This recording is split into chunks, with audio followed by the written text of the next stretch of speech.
You grew up watching your father work double shifts at the plant. You saw what happened when the city council rezoned his neighborhood and property taxes tripled. You watched him lose the house. You were 17. You swore you'd never let that happen to anyone else. You went to law school on scholarship. Graduated top of your class. Turned down the firm jobs, the money, all of it. You went back home. Opened a free legal clinic out of a strip mall. Helped families fight eviction notices, predatory loans, wrongful terminations. The local paper ran a story. People started recognizing you at the grocery store. You ran for state legislature at 29. No money, no connections. Just door knocking and borrowed folding tables. You won by 31 votes. People cried at your victory party. You cried too. You fought for tenant protections. You blocked a highway expansion that would have cut through 3 low-income neighborhoods. You introduced a bill that passed requiring police departments to release use of force data publicly. Small wins. Real wins. The kind that changed actual lives. Then the state party came calling. Congressional seat opening up. Safe district, they said. You're the right candidate. You asked about funding. They introduced you to people. People with money. A woman in a tailored blazer met you for coffee. Ran a private equity firm. Said she admired your story, your grit. She bundled $200,000 before you could finish your latte.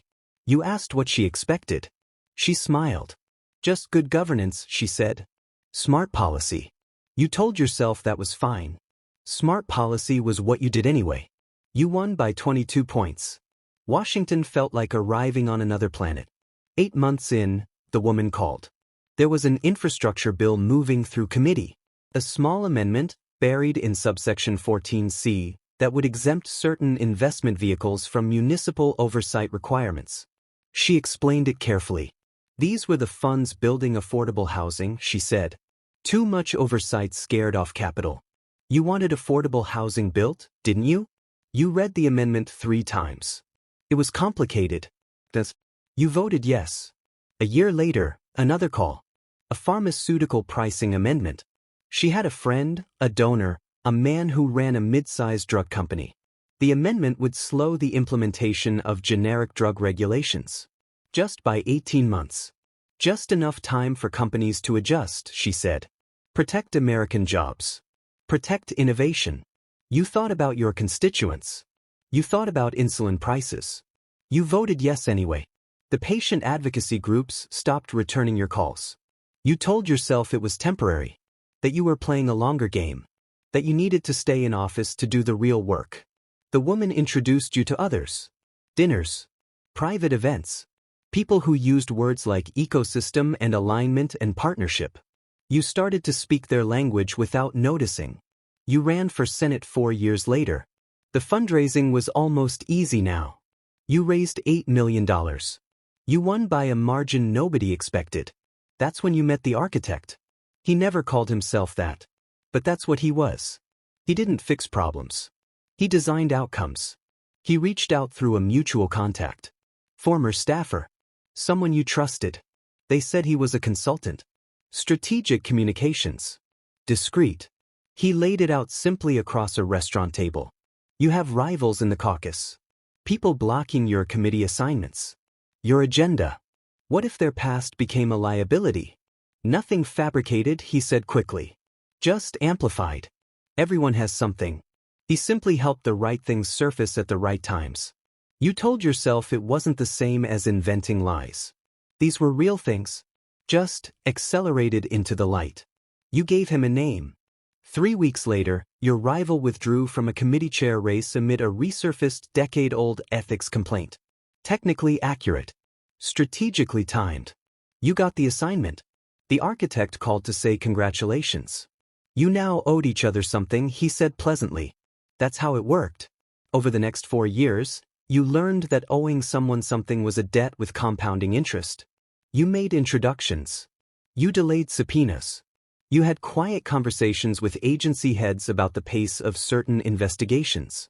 Nothing you could point to and call criminal. Everything you knew was wrong. Your name started appearing in conversations about the next presidential cycle. The woman in the blazer threw a fundraiser. 50 people in a Manhattan penthouse. Plates were $50,000. You shook every hand. You smiled at every camera. The architect called that night. We should talk about your path, he said. There are obstacles. I've been thinking about solutions.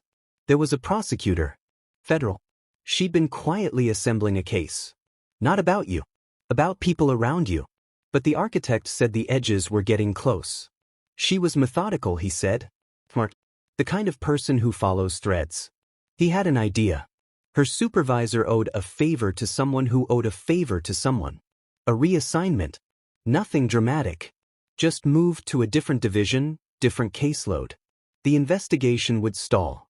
Cases like that always stalled without continuity. You thought about her. Her career. Her work. Something real she was building. You said yes.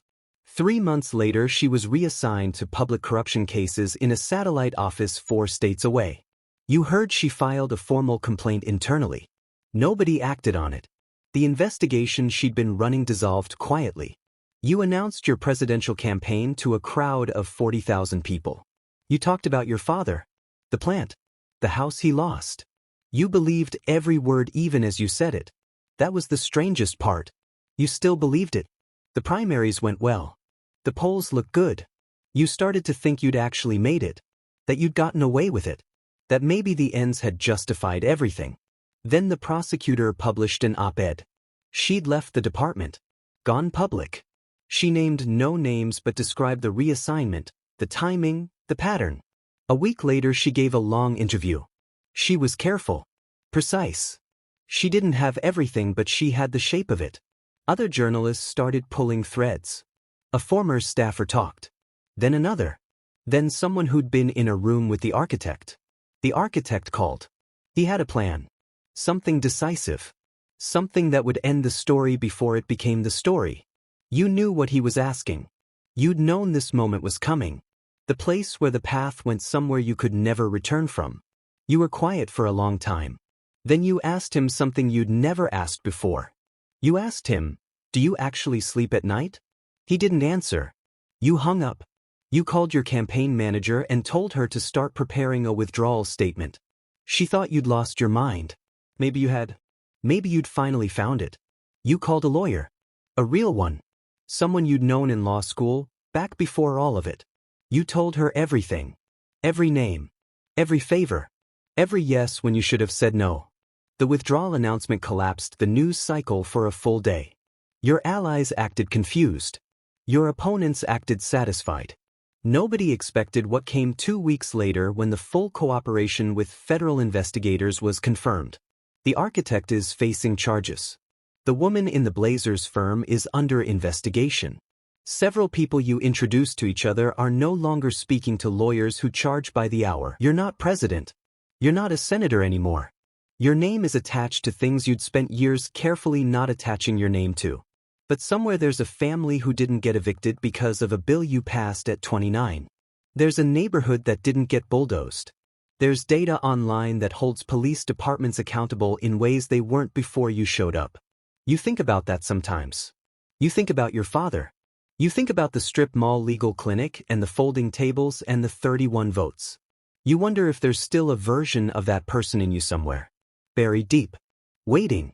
You think maybe there is. You think maybe that's why you finally said no. It's not enough.